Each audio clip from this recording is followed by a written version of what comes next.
The town of Ashcroft, Pennsylvania, lay shrouded in stillness as the clock struck midnight. The streets were empty, the homes dark, save for the faint glow of porch lights flickering in the wind. Darren Cole stirred in his sleep, shifting beneath the heavy blankets of his bed. The rhythmic creak of an old ceiling fan overhead was the only sound in his small house until the phone rang. The piercing trill shattered the quiet, jolting Darren awake. His heart raced as he fumbled in the dark, his mind groggy with confusion. He instinctively reached for his cell phone on the nightstand, but its screen was blank. The sound wasn't coming from there. He sat upright, his ears straining. The noise was unmistakable, the sharp, metallic chime of an old rotary phone. It rang again, louder this time, echoing through the house. Darren's gaze darted toward the bedroom door, the dim glow from the hallway casting faint shadows on the wooden floorboards. He hesitated. The phone was mounted on the wall in the entryway downstairs, a relic of a bygone era. It hadn't worked in decades. His grandfather had installed it back when the house was first built, during the height of Ashcroft's railway days. But it was purely decorative now, a piece of nostalgia left to gather dust. And yet it was ringing. The sound persisted, cutting through the silence with a relentless urgency. With a sigh, Darren swung his legs over the side of the bed. The cold wood floor sent a jolt up his spine as he slipped on his worn slippers. He grabbed his phone out of habit, but its battery was dead. He cursed under his breath, his irritation quickly giving way to unease. Descending the creaky staircase, Darren clutched the railing tightly. Each step seemed louder than the last, the house unnaturally quiet, save for the phone's incessant chime. The hallway stretched before him, illuminated faintly by the moonlight spilling through the living room window. There it was, the phone. The rotary dial glinted faintly, its once polished surface now dulled by years of disuse. The receiver hung neatly on its cradle, vibrating slightly with each ring. Darren hesitated, his pulse quickening as he drew closer. This wasn't possible. He reached out, his hand trembling as his fingers brushed the receiver. The moment he lifted it, the ringing stopped. The sudden silence was deafening, an oppressive weight that pressed against his chest. "Hello?" Darren's voice cracked, barely above a whisper. For a moment there was only static, faint, and crackling like the distant hum of a forgotten radio station. Then a voice broke through, low, gravelly, and dripping with malice. "Don't look at the window." Darren froze. The line went dead. His heart pounded as he lowered the receiver, his mind reeling. He turned slowly, his gaze drawn involuntarily toward the large window in the living room. The pale glow of the moon shone through the thin curtains, casting soft shadows across the furniture. Everything seemed still, untouched. But the voice's warning echoed in his ears, freezing him in place. Darren's breathing quickened as he forced himself to step away from the window. The air felt heavy, the darkness in the corners of the room deeper than it should have been. He backed into the hallway, gripping the banister for support. Upstairs suddenly felt safer. He bolted up the stairs, his slippers skidding against the wooden steps.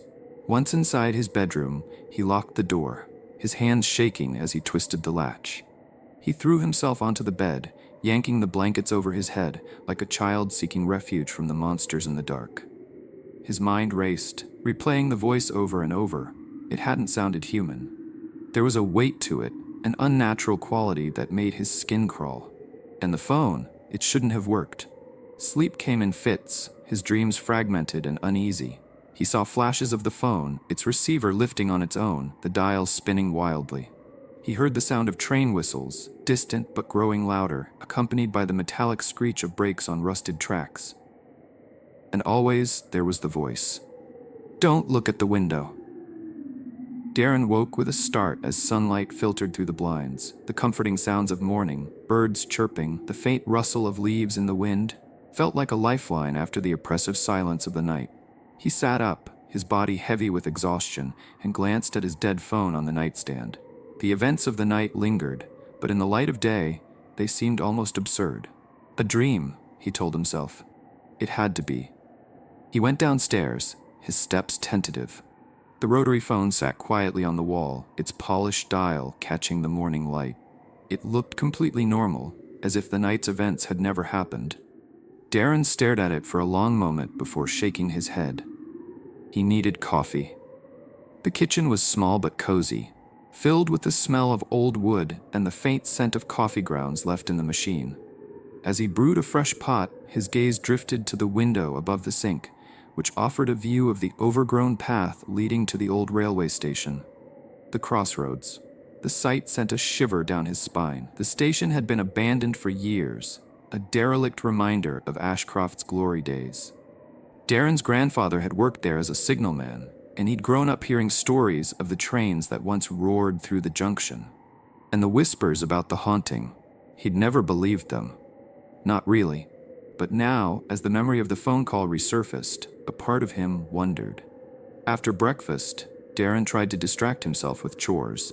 He mowed the lawn, cleaned the gutters, and even attempted to fix the leaky faucet in the bathroom.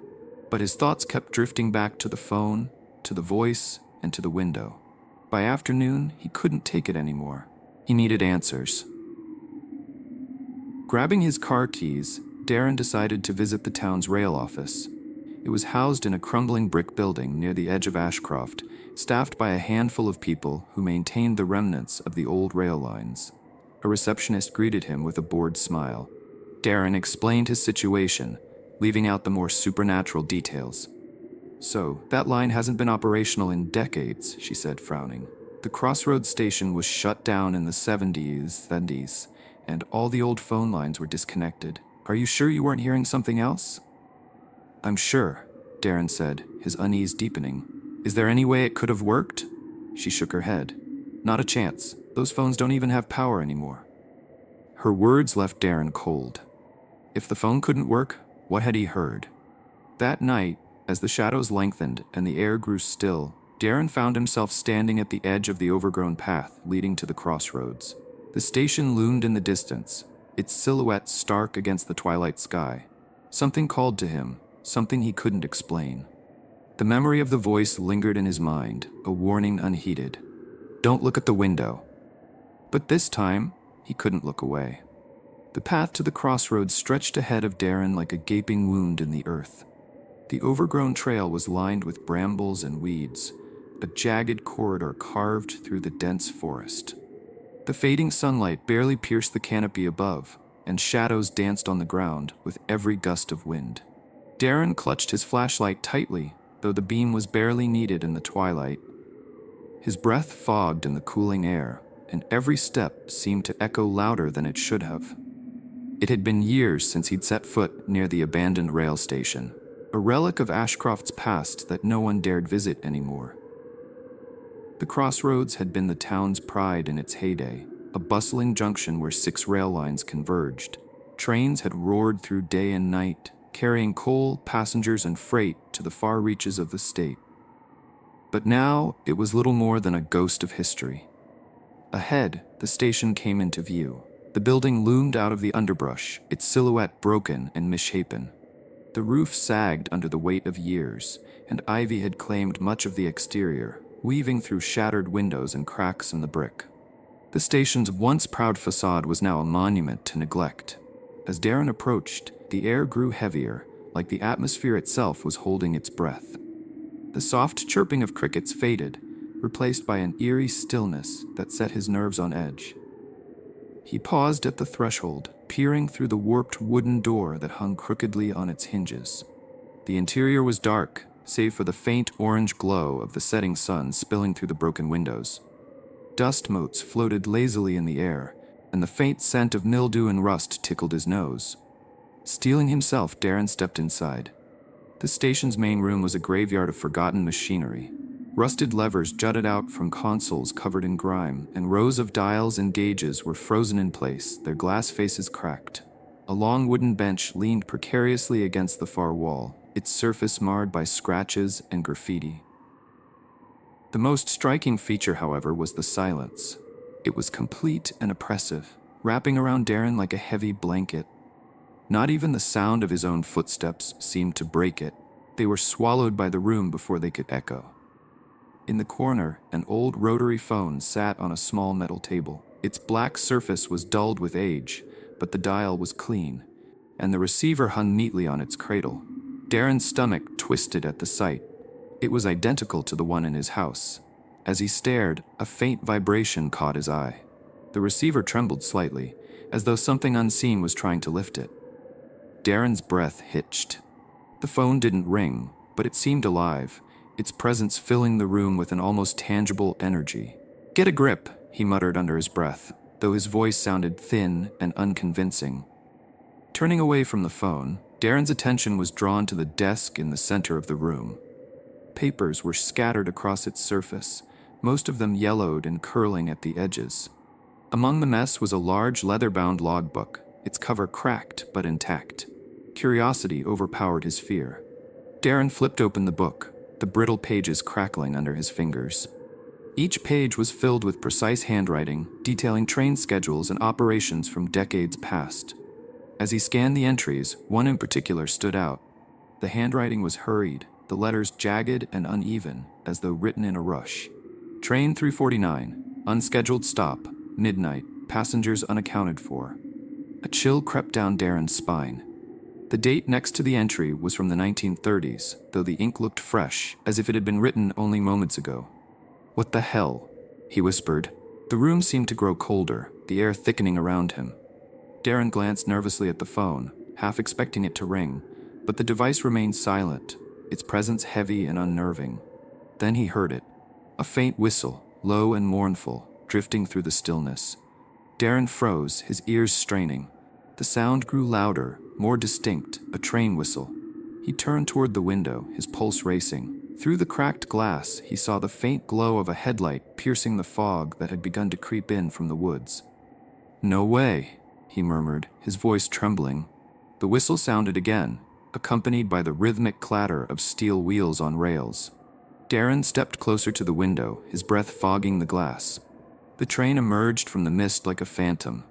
Its engine was a massive, hulking steam locomotive, blackened with soot but gleaming in the pale light. It slowed as it approached the station, its brakes screeching loudly enough to make Darren wince. The cars behind it were shrouded in shadow, their windows dark and impenetrable. The train came to a stop with a hiss of steam. Darren's heart thundered in his chest as he watched the doors of one of the cars creak open. A figure stepped out. It was a woman, her form flickering like a poorly tuned television. She wore a wedding gown, its fabric tattered and stained with dirt. Her hair hung in loose, disheveled curls around her face, which was pale and drawn. Darren couldn't look away as she descended the steps of the train, her movements jerky and unnatural. She walked slowly toward the station, her bare feet leaving no impression on the ground. The room grew colder with each step she took. By the time she crossed the threshold, Darren could see his breath misting in front of him. Who are you?" he stammered, his voice barely audible. The woman's eyes locked onto his, wide and haunted. For a moment, she said nothing, her lips trembling as though forming words was a struggle. "Please," she finally whispered, her voice faint and trembling. "Help me." Her plea sent a jolt through Darren. "What's happening? What are you?" A deep, guttural growl cut him off. The sound seemed to come from everywhere and nowhere at once, reverberating through the walls. The air grew heavier, and Darren stumbled back as the woman's form flickered violently. Then, from the shadows, another figure emerged. He was tall, his frame broad and menacing. His face was obscured, his features blurred and indistinct, but his presence radiated malice. In his hand, he held a length of rope, its frayed ends trailing across the floor. The woman turned toward him, her flickering form trembling. "No," she said, her voice breaking. "Please, not again." "You don't belong here," the man growled, his voice low and gravelly. Darren's legs felt rooted to the floor as the man advanced, his movements deliberate and predatory. The woman shrank back, her arms raised as if to shield herself. "Run," she whispered, her voice barely audible over the growing din of the man's growl. The words snapped Darren out of his trance. He turned and bolted, the sound of the train's whistle echoing behind him as he sprinted back down the overgrown path. He didn't stop running until he reached the safety of his house, slamming the door shut and collapsing against it. His breath came in ragged gasps as he tried to process what he had seen. But one thought echoed louder than the rest. He couldn't ignore the Crossroads anymore. Darren spent the next day in a fog of disbelief. His encounter at the Crossroads had shaken him to his core. Every creak of the floorboards, every rustle of wind outside his window made him jump. The memory of the woman in the wedding dress, Evelyn, he now realized, and the shadowy man with the rope haunted his thoughts. He couldn't escape the image of her eyes, wide with desperation, and her trembling voice begging for help. But it was the figure of the man, with his hulking frame and the length of frayed rope dragging across the floor, that truly terrified him. The malice radiating from him was palpable, as though the very air had turned against Darren in his presence. The question that gnawed at Darren's mind was, why him? By mid-morning, Darren decided he couldn't keep the events of the previous night to himself. He needed answers, anything to make sense of what was happening. He drove to Ashcroft's small library, a red brick building nestled in the heart of town. The librarian, a kindly woman named Margaret, greeted him with a smile. "You're up early, Darren," she said, adjusting her glasses. "What can I help you with?" Darren hesitated, unsure how much to reveal. "I'm researching the Crossroads," he said carefully. "Specifically, the old station and its history." Margaret's smile faded. She leaned in slightly, her voice dropping. "That place is nothing but trouble," she said. "Why would you want to dig into that?" "I think something happened there," Darren replied, trying to keep his voice steady. "Something people have forgotten or ignored." Margaret sighed, her expression a mix of concern and resignation. "You're not the first person to say that," she muttered. "But if you want to know more, you'll want to look at the archives." She led him to a dusty back room filled with shelves of old newspapers, photographs, and journals. Darren thanked her and dove into the records, sifting through decades of Ashcroft's history. Hours passed as he pieced together fragments of the past. Newspaper articles painted a picture of a once thriving rail station that had fallen into decline after a series of unexplained incidents. Workers reported hearing phantom train whistles, seeing shadowy figures on the tracks, and feeling an oppressive sense of unease. Then, he found it. An article dated March 15, 1931 bore the headline, "Bride Murdered at Crossroads Station." The article detailed the story of Evelyn Grayson, a young woman set to marry Edwin Mallory, a prominent rail worker. According to the report, Edwin had grown suspicious of Evelyn's fidelity after rumors spread that she'd been seen with another man. On the night of their planned elopement, Edwin lured Evelyn to the station under the guise of fleeing together. But in a fit of jealous rage, he strangled her with a noose and hung her body from the rafters of the signal station. Witnesses claimed they heard the wail of a train whistle at midnight, even though no trains were scheduled to pass through the crossroads. The article ended with a chilling note. Edwin disappeared that same night. Some said he'd fled town, but others believed the train had claimed him too. Darren sat back, his heart racing. Evelyn was the woman he had seen, and the shadowy figure had to be Edwin. But why had they appeared to him? Determined to learn more, Darren sought out the Grayson family plot in the Ashcroft cemetery. The graveyard was quiet, the air thick with the scent of moss and damp earth. He wandered among the crumbling headstones until he found it. Evelyn Grayson, 1909 to 1931. Taken too soon, but never forgotten.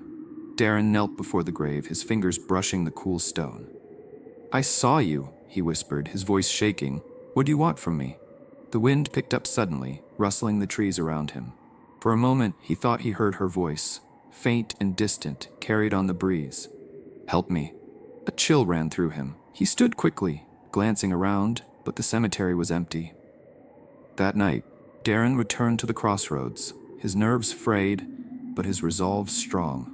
He couldn't ignore Evelyn's plea, no matter how much it terrified him.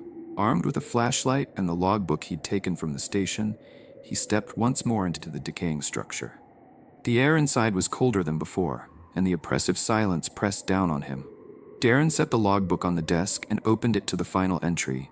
Train 349. Unscheduled stop, midnight, passengers unaccounted for. "Why are you showing me this?" he muttered to no one in particular. The phone on the table trembled. Darren's breath hitched as the receiver lifted slightly, as though an invisible hand were trying to answer it. Then it fell back into place with a soft clink. Before he could react, the temperature plummeted further, and the sound of footsteps echoed through the room. Darren spun around, his flashlight beams slicing through the darkness. Evelyn stood in the doorway, her flickering form barely illuminated by the faint moonlight. Her wedding gown was dirtier than before, and her face was etched with sorrow. "You came back," she said softly. "I don't know what you want," Darren said, his voice trembling, "but I'm here. Tell me how to help." Evelyn took a step closer, her movements slow and deliberate. "You have to end it," she whispered. "He won't let me go. He won't let any of us go." "Who?" Darren asked, though he already knew the answer. Before Evelyn could respond, the low growl Darren had heard before filled the room. The shadows in the corner of the station seemed to deepen, coalescing into a hulking figure. Edwin. His eyes glowed faintly, and the noose in his hand swayed with every step he took. The air grew thick with malice as he loomed closer. "You shouldn't be here," Edwin snarled, his voice low and venomous. "She's mine." Evelyn stepped between them, her trembling form a stark contrast to Edwin's imposing presence. "No more," she said, her voice breaking. "You've done enough." Edwin's rage erupted. With a deafening roar, he lashed out, and the room seemed to explode with movement. Papers flew, the phone slammed against the wall, and Darren was thrown to the ground. "Run!" Evelyn screamed, her voice cutting through the chaos. Darren scrambled to his feet and bolted out of the station, the sound of Edwin's growl chasing him into the night. Darren stumbled back into his house, his chest heaving and his legs trembling. He slammed the door shut and locked it, his shaking hands fumbling with the latch. The oppressive cold and the sound of Edwin's growl still clung to him, a phantom weight he couldn't shake. His mind raced. Evelyn's voice echoed in his head. "You have to end it. He won't let me go." Darren knew now that there was no escaping this. Whatever was happening at the Crossroads wasn't going to stop until he confronted it, and until he freed Evelyn from whatever twisted grip Edwin still had over her. He sat at the kitchen table, the logbook from the station splayed out before him. Its pages seemed heavier now, the ink of the final entry darker, almost fresh. Train 349, unscheduled stop, midnight, passengers unaccounted for. "What the hell does this mean?"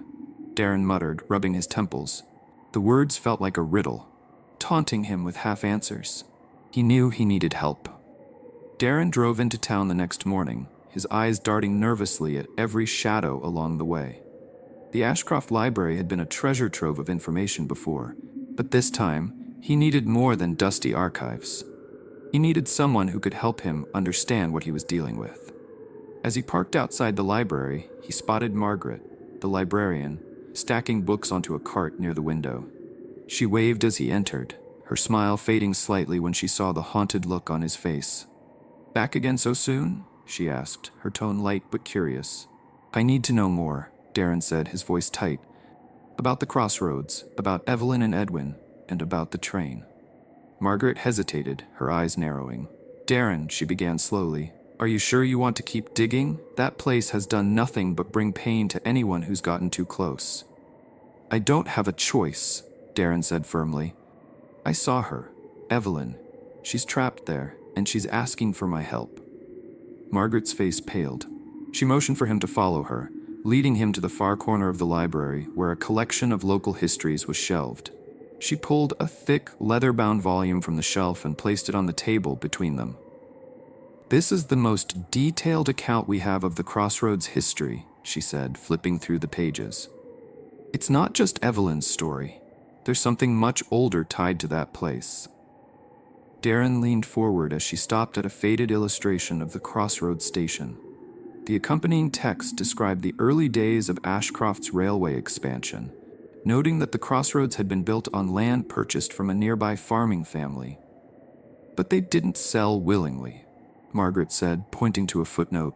"The land was taken from them after they refused to move. The patriarch of the family, Silas Thatcher, cursed the project before he left, swearing that the tracks would bring nothing but misery to Ashcroft." Darren frowned. "You're saying the land itself is cursed?" Margaret nodded grimly. "It's just a legend, of course. But after the station opened, people started reporting strange things. Phantom trains, disappearances, accidents, and then there's Train 349. At the mention of the train, Darren's stomach tightened. "What happened with it?" Margaret's voice dropped to a near whisper. "It was a passenger train that disappeared one night in 1931. It was scheduled to pass through the Crossroads, but never made it to its destination. The train, the crew, the passengers, gone without a trace. Until now, Darren said, his voice barely audible. Margaret's eyes widened. You've seen it? Darren nodded. It stopped at the station. Evelyn was on it. But she wasn't the only one. I think there are others. People who've been trapped there, just like her. Margaret clasped her hands tightly. If that's true, then you need to be careful, Darren. The Crossroads isn't just haunted. It's dangerous. Whatever happened to Evelyn and Train 349, it's all connected to that place. That night, Darren couldn't shake the feeling that he was being watched. As he paced his living room, trying to make sense of Margaret's warnings, the shadows outside his windows seemed to shift. The Crossroads was visible in the distance, the outline of the station barely discernible in the dark. He tried to focus on the logbook, flipping through its pages for clues. Among the schedules and notes was a sketch of the station, eerily detailed. But one detail stood out. A faint mark near the back of the building labeled simply, "The Rope." Darren's pulse quickened. He had seen the rope. Edwin had carried it, its frayed ends dragging ominously across the ground. A soft creak interrupted his thoughts. He turned toward the rotary phone on the wall. It was silent, but the air around it felt charged, as if it were on the verge of ringing. Darren approached cautiously, his hand hovering over the receiver. It didn't ring, but as he stared at it, he noticed something new, faint scratch marks on the wall behind it. The marks formed letters, crudely etched into the paint. Burn it. Darren returned to the station the following night, his nerves frayed, but his determination unshaken. He carried a lantern, a shovel, and a can of lighter fluid, his tools for whatever he might find. The station was darker than before, the air inside colder. The faint whistle of train 349 sounded in the distance, and Darren felt the hairs on his neck stand on end. Following the sketch from the logbook, he made his way to the back of the building.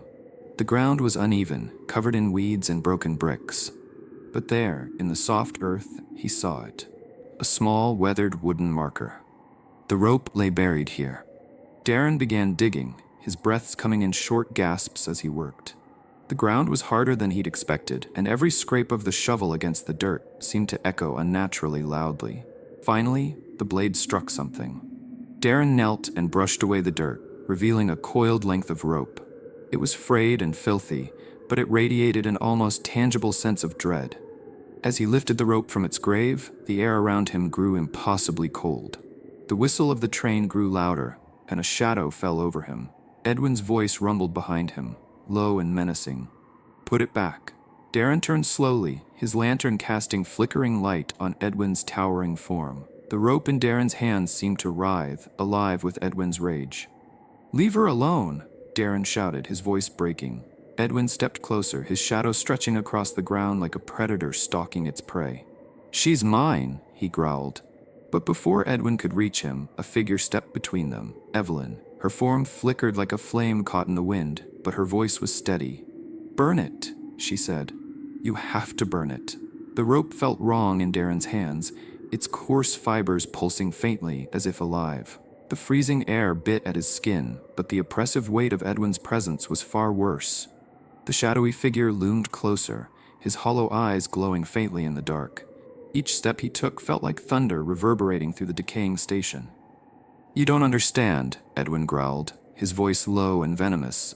She belongs to me. Evelyn stepped between them, her translucent form trembling but defiant. Her torn wedding gown fluttered in an invisible wind, and her wide eyes shone with desperation. No, Edwin, she said firmly, though her voice cracked. You killed me. You took everything from me, and now you've trapped them all, because of your jealousy. Darren glanced between the two, his grip tightening on the cursed rope. The shadow of train 349 loomed just beyond the station's platform, its faint whistle cutting through the tension like a blade. What do I do? Darren asked, his voice shaking. Burn it, Evelyn repeated, turning to him. Her face softened, her sorrow almost palpable. You have to destroy it. It's the only way to break his hold, on me, on the others. Edwin's roar erupted like a shockwave, the force knocking Darren to the ground. The lantern he carried rolled across the dirt, its flickering light casting wild shadows on the walls. "You'll do no such thing," Edwin snarled, his form twisting unnaturally as he closed the distance between them. "Do you think she's innocent? She lied to me, betrayed me. She deserves this." Evelyn recoiled as if struck, but her voice held firm. "It wasn't true, Edwin. I never betrayed you. You believed lies, and you let your jealousy destroy us." Darren scrambled to his feet, the rope coiled tightly in his arms. He could feel Edwin's malice seeping from it, an almost suffocating presence. He staggered toward the lantern, gripping the can of lighter fluid in his other hand. Before Darren could act, the shadows came alive. They erupted from the corners of the station, clawing at him with icy tendrils. His limbs grew heavy as the darkness pulled him back, and he struggled to hold onto the rope. "Let him go!" Evelyn cried, her flickering form darting toward Darren. She placed herself between him and the shadows, her light pushing them back momentarily. Edwin roared again, his voice like a storm tearing through the station. "You can't save them, Evelyn. They're mine, just like you." The train's whistle blared, and Darren's vision swam.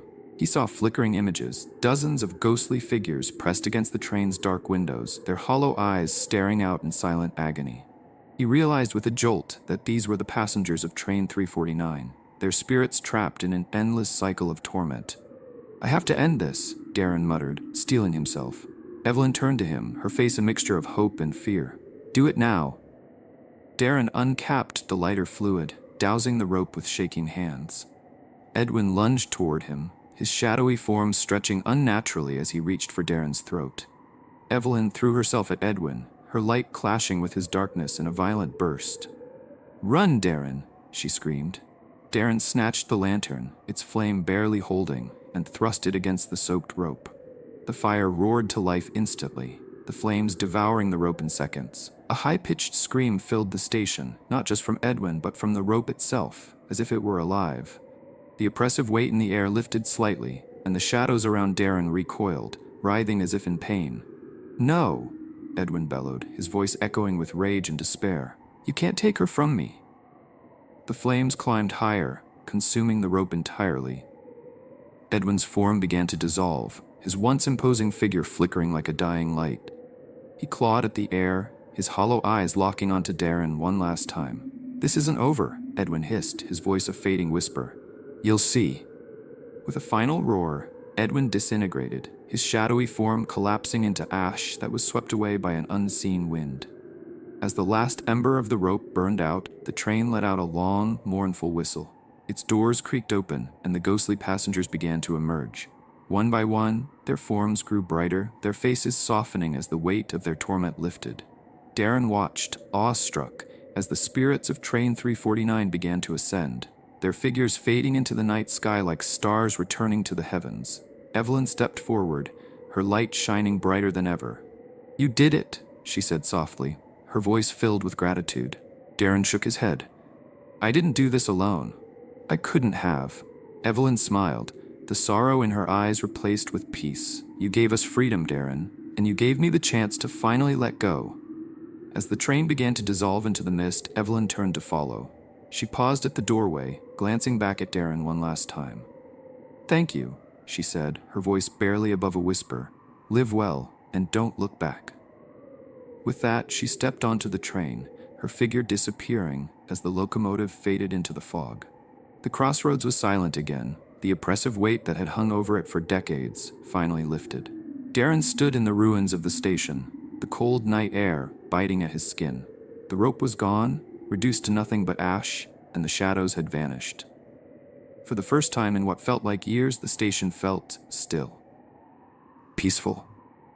Darren returned home, his mind racing with the night's events. He slept fitfully, his dreams filled with faint echoes of train whistles and Evelyn's soft smile. In the days that followed, the town of Ashcroft seemed brighter. Darren walked the streets with a sense of lightness he hadn't felt in years, though he couldn't shake the feeling that the Crossroads still held secrets. On quiet nights, when the wind howled through the valley, Darren would sometimes hear it, a faint whistle, distant and fleeting. He never went back to the Crossroads, but he knew its story wasn't entirely over. For as long as the rails remained, the echoes of Evelyn's tragedy and Darren's defiance would linger.